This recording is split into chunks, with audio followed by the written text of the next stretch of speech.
नमस्कार। आपका बहुत बहुत स्वागत है, अभिनंदन है। दोस्तों, पाखंड क्या है?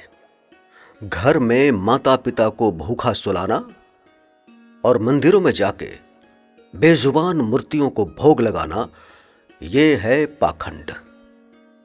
घर में माता पिता को कंबल चादर रजाई ना उड़ाना और मज़ारों पे जाके चादर चढ़ाना, ये है पाखंड। घर में माता पिता भले ही अंधेरे में रात गुजार रहे हों और चर्च में जाके मोमबत्ती जलाना, ये है पाखंड।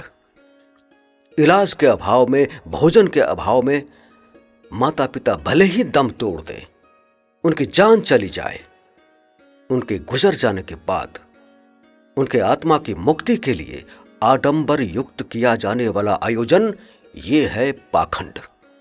अगर आपको पाखंड की ये परिभाषा उचित नहीं लगती तो भैया मुझे इसकी कोई चिंता नहीं, मुझे कोई परवाह नहीं।